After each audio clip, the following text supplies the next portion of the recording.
지난 영상에서는 여러 학자들이 주장한 국제화 과정에 대해서 정리해보았습니다. 이번 영상에서는 지난 영상에 이어서 좀 더 현실적인 국제화 진행 단계에 대해서 정리해보겠습니다.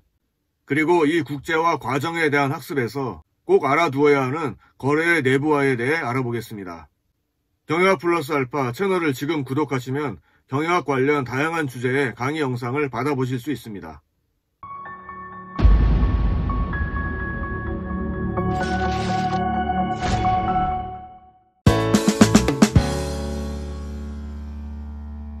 여러 학자들이 이야기한 국제화 단계를 종합하여 일반적으로 많은 기업들이 겪게 되는 국제화 단계를 5단계로 간략히 정리해 보겠습니다.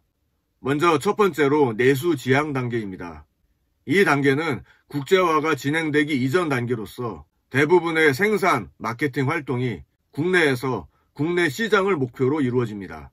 국내 시장이 해당 기업이나 업계 전체의 생산 능력에 비해 충분히 크거나 또는 해외 시장 개척에 대한 관심이나 인적, 물적 능력이 부족할 경우 추구되는 전략이라고 할 수 있습니다. 두 번째 단계는 수출 지향 단계입니다. 해외 시장의 상대적 중요성이 증가하고 국내 생산과 함께 수출을 하게 되는 단계입니다. 다만 수출 활동은 주로 국내 무역업체나 외국 구매선에 의존하는 등 직접적인 마케팅 활동을 거의 하지 않거나 극히 초보적인 단계라고 할 수 있습니다. 따라서 이 단계의 기업의 특징은 기업의 경쟁력이 아직까지는 국내의 생산 요소에서 비롯됩니다. 세 번째 단계는 현지 시장 지향 마케팅 단계입니다. 이 단계에서도 현지 시장에 대한 공급은 주로 국내 시장에 의존하지만 앞 단계인 수출 지향 단계와의 차이점은 현지의 마케팅 활동에 적극 개입한다는 것입니다.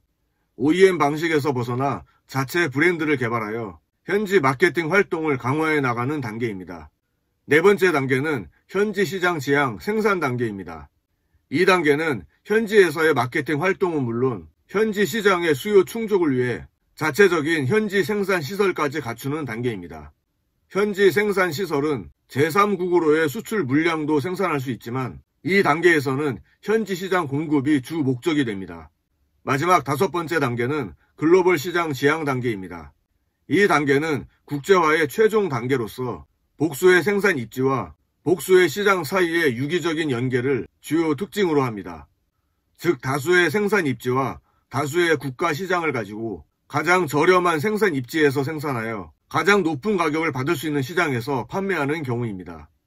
이처럼 다변화된 생산, 판매 체제를 갖춘 기업을 마이클 포터가 말한 세계 기업이라고 부를 수 있을 것입니다.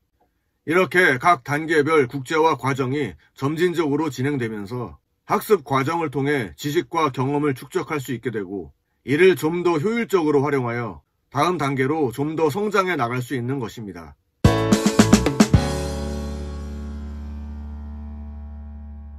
국제화 단계와 관련한 내용으로 거래의 내부화에 대해 알아보겠습니다. 기업의 국제화를 추진하는 해외 진출 방법에는 수출, 라이센싱, 직접 투자 등이 있습니다. 수출이나 라이센싱이 시장을 통한 외부 거래를 행하는 것임에 비해 직접 투자는 국제 거래를 기업 내부로 끌어들이는 기업 내 거래를 행한다는 점에서 차이점이 있습니다. 이처럼 필요한 다양한 거래를 시장을 통해 행하는 대신 국제화를 추진하는 기업 시스템 내부에서 이루어지도록 하는 개념을 내부화라고 합니다.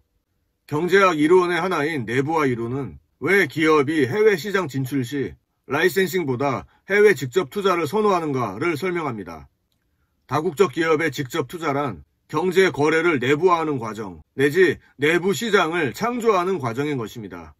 이처럼 다국적 기업은 그들이 지닌 기업 특유의 우위를 내부화하기 위해 재화와 기술의 기업 내 거래를 선호하는 경향이 높습니다.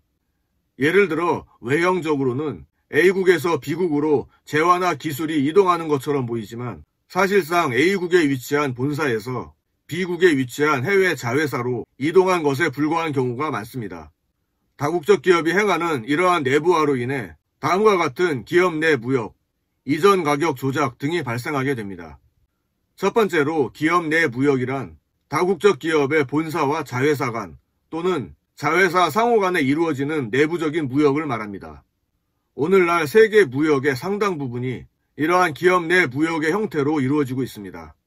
두 번째로 이전 가격이란 시장 가격에 대비되는 개념으로서 모기업과 자사 또는 자사 상호 간의 거래처럼 서로 특수관계에 있는 주체들 간에 이루어지는 내부 거래에서 자의적으로 설정하는 일종의 관리 가격을 의미합니다. 다국적 기업은 이 이전 가격을 사용하여 여러 국가에 위치한 자회사 간의 거래에서 거래 금액을 조절함으로써 환위험과 인플레이션의 위험을 감소시킬 수 있습니다. 다만 각국마다 서로 다른 법인세율로 인해 절세를 목적으로 하는 이전 가격은 현지 정부와의 많은 갈등을 발생시키는 요인으로 작용하기도 합니다.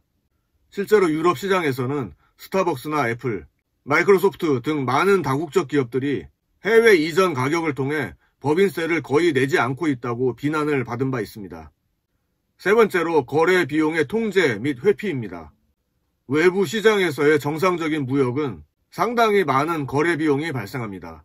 그러나 다국적 기업이 기업 시스템 내에서 거래가 이루어지도록 내부화할 경우 거래 비용을 회피하거나 절감할 수 있습니다. 거래 비용이라고 해서 꼭 금전적인 가치를 지닌 화폐만을 말하는 것이 아니라 여러 가지 위험과 불안전성, 실패 등을 포괄적으로 의미합니다. 즉 기업이 필요로 하는 원자재나 중간재를 조달할 때 불확실성이나 불안전성을 제거하여 안정적으로 공급받을 수 있고 그들이 생산하는 제품을 판매할 때도 그 제품에 대한 통제권을 장악할 수 있게 됩니다. 네 번째로 내부 기술의 보호입니다.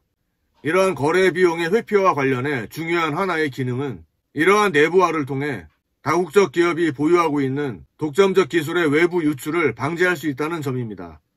보호 가치가 높아 유출 방지 노력이 필요한 기술이 있는 경우 기술 유통을 기업 조직 내에서 내부화하여 모기업과 해외 자회사 간에 기업 내 기술 이전을 통해 해결하고자 하는 것입니다. 다섯 번째로 규모의 경제 실현입니다. 방대한 해외 생산 거점 체제를 구축하고 있는 다국적 기업이 부품 등 중간재의 생산을 각기 최적의 생산 거점에서 집중적으로 생산해 이러한 생산물을 이후 다른 해외 자회사나 모기업 간에 내부적으로 거래해 최종 조립하는 방식을 채택할 경우 이러한 중간재 생산에서 규모의 경제를 누릴 수 있게 됩니다. 이상으로 거래의 내부화에 대해 알아보았습니다.